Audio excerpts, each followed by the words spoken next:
బనకచెర్ల ప్రాజెక్టుపై బీఆర్ఎస్ కాంగ్రెస్ పార్టీలు తమ వైఫల్యాలను కప్పిపుచ్చుకునేందుకే ఇష్టానుసారంగా మాట్లాడుతున్నాయని బీజేపీ ధ్వజమెత్తింది.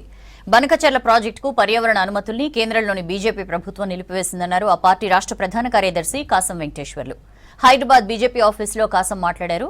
నీటి లభ్యత విషయంలో తప్పనిసరిగా సీడబ్ల్యూసీ అనుమతి ఉండాలన్నారు. 10 ఏళ్లు అధికారంలో ఉన్న బీఆర్ఎస్ డిండి, పాలమూరు ప్రాజెక్టులను పూర్తి చేయకుండా నిద్రపోయిందన్నారు. రాష్ట్ర వాటా నీళ్ల వినియోగంపై వివరాలు వెల్లడించాలని డిమాండ్ చేశారు. ప్రాజెక్టు అనుమతులు ఇవ్వడం ఏదైతుందో దాన్ని ఆపేయడం జరిగింది. ప్రాజెక్టు కనుక ముందుకు నడవాలంటే ఖచ్చితంగా సిడబ్ల్యూసి పర్మిషన్ తప్పనిసరి అవసరం ఉంటుంది. దానికి ముందు పరిశీలన కూడా సిడబ్ల్యూసి చేయాల్సినటువంటి అవసరం ఉంది. ఆ వాటర్ని పూర్తిగా ఏ రకంగా ఉపయోగించుకోవాలనేటువంటిది ఇప్పటి వరకు కూడా వాళ్ళ సకదానికి ఏ విషయం తెలియకుండా వాళ్ళు మనకు కనపడతా ఉంది. టీఆర్ఎస్ పార్టీ 10 సంవత్సరాలు పరిపాలించింది. కాంగ్రెస్ పార్టీ వచ్చి సుమారుగా 18 నెలలు అవుతుంది.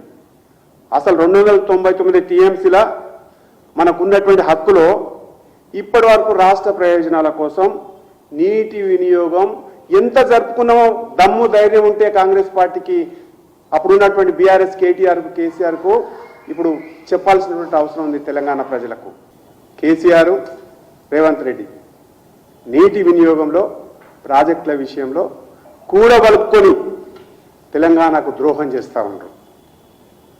ఇవాళ 10 మంది ఎమ్మెల్యేలు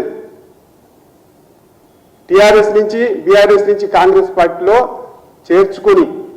చేర్చుకున్నారా చేర్చుకోలేదా అనేది స్పష్టంగా ఇవాళ కనబడతలేదు.